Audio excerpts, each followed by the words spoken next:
Cinema நடிகர் திரு ரஜினிகாந்த் அவர்கள் அரசியலுக்கு வருவாரா வரமாட்டாரா என்பதை குறித்து ஒரு மிகப்பெரிய விவாதங்கள் ஊடகங்களிலும் பத்திரிகைகளிலும் தொடர்ந்து வந்த வண்ணம் இருக்கிறது.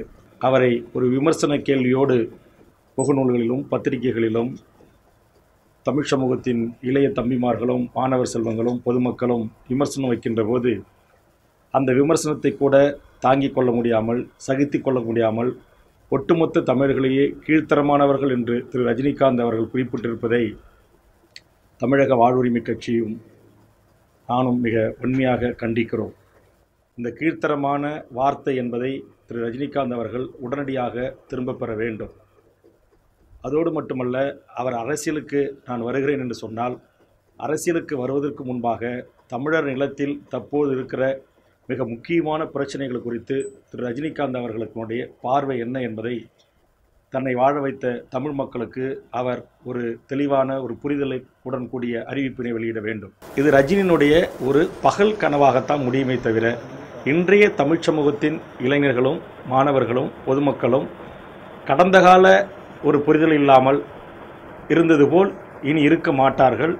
அதற்கான ஒரு விழிப்புணர்வு பெற்ற சமூகமாக தமிழ் சமூகம் மாறி இருக்கிறது என்பதை காட்டுவதற்காகத்தான் தமிழ்நாட்டில் எத்தனை சாதிகள் இருந்தாலும் மதங்கள் இருந்தாலும் எத்தனை அரசியல் கட்சியினுடைய தலைமைகள் இருந்தாலும் இவற்றையெல்லாம் ஒதுக்கி வைத்துவிட்டு எங்கள் பண்பாட்டு புரட்சியில் கைவைத்த மத்திய மாநில அரசுகளுக்கு எதிராக பல லட்சக்கணக்கான தமிழர்கள் ஒன்று கூடி மெரினாவிலும் மதுரையிலும் கோயம்புத்தூரிலும் திருச்சியிலும் தமிழ்நாட்டின் அத்துணை மாவட்டத்தினுடைய முக்கிய இடங்களிலும் சாதிகளை மறந்து கட்சிகளை மறந்து மதங்களை மறந்து நாங்கள் தமிழண்டா என்று ஓரணியில் திரண்ட இந்த தமிழ் இனம் இனியும் தமிழ்நாட்டு அரசியல் அதிகாரத்தை கைப்பற்றுவதற்கு திறத்துறையிலிருந்து ஒருவரை தேடுகின்ற அவலத்தில் என் தமிழ் சமூகம் இல்லை என்கிற புரிதலை என் மாணவர் சமூகமும் இளைய சமூகமும் பெற்றிருக்கிறது. ஆதலால் இடைவெளி ஏற்பட்டது என்பது உண்மை.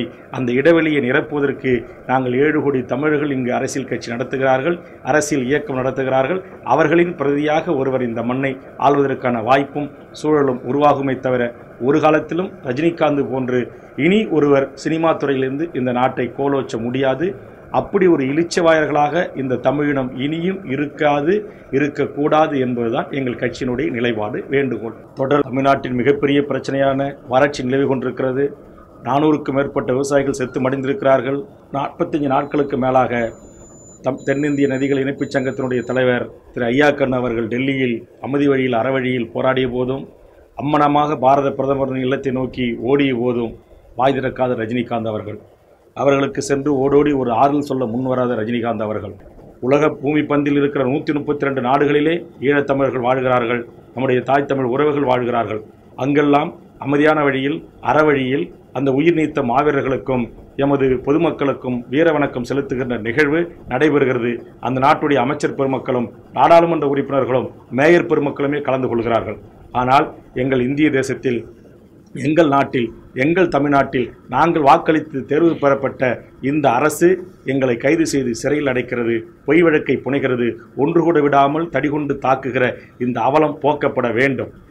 இங்கு நரேந்திர மோடியினுடைய கைப்பாவை அரசாக இங்கு எடப்பாடி அரசு இருக்கிறதா அல்லது தமிழர்கள் வாக்களித்த ஒரு தமிழ்நாடு அரசாக எடப்பாடி அரசு இருக்கிறதா என்கிற சந்தேகம் இருக்கிறது. காரணம், இந்த ஆட்சி அதிகாரத்தில் இருக்கிற அமைச்சர் பெருமக்கள் அனைவரும் செய்த ஊழலினுடைய ஒட்டுமொத்த பிடி நரேந்திர மோடி கையில் இருக்கிற காரணத்தினால் நரேந்திர மோடி ஆட்டிவிக்க இங்கு எடப்பாடி அரசு ஆடுகிறது. டாஸ்மாக் கடைகளுக்கு எதிராக போராடுகின்ற எந்த மக்களையும் காவல்துறை தடிகொண்டு தாக்கக்கூடாது என்று சென்னை உயர்நீதிமன்றம் தீர்ப்பு வழங்கியிருக்கிறது. ஆனால் தீர்ப்புகளை மீறி திருப்பூரிலும் வேலூரிலும் அப்பாவி பெண்கள் கன்னங்கள் அறையப்படுகின்றன. தடிகொண்டு அவர்கள் தொடைகளிலும் இடுப்புகளிலும் முகங்களிலும் தாக்கி காயத்துக்குள்ளாக்கப்படுகிற அவலம் நடைபெறுகிறது.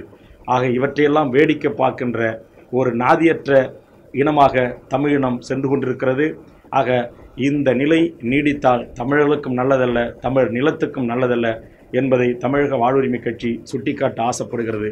உலகமெங்கும் பரவி இருக்கும் தமிழ் நெஞ்சங்களே, உங்கள் பகுதிகளில் நடக்கும் நிகழ்வுகள், போராட்டங்கள், பிரச்சனைகள், அதிகாரிகளின் அலட்சியத்தால் புறக்கணிக்கப்பட்டுள்ள திட்டங்கள், லஞ்ச புகார்கள் மற்றும் சமூக அவலங்களை இந்த உலகிற்கு வெளிச்சம் போட்டு காட்ட விரும்புகிறீர்களா?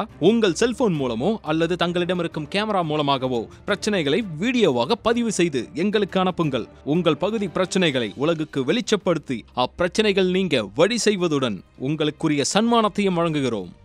அது எப்படிங்க ஒருத்தவங்க இறந்து போகிற வரைக்கும் வெயிட் பண்ணுறதுக்கு பேர் வெற்றிடம் கிடைக்கிறதாங்க? இது கோழைத்தனம் இல்லையா? அவங்க அரசியலில் ஜெயிக்கணும் வரணும்னா யாரும் எல்லாரும் இருக்கும் போதே வரணும். அதுதான் உண்மையாக அவங்க நாட்டு மேலே பற்று வச்சுருக்காங்கன்னு அர்த்தம். ஒரு நாட்டு மேலே பற்று இல்லாதவங்க அரசியலுக்கு நான் எல்லாமே பண்ணுவேன் அப்படிங்கிறத எப்படி ஏற்றுக்கிறீங்கன்னு எனக்கு புரியல.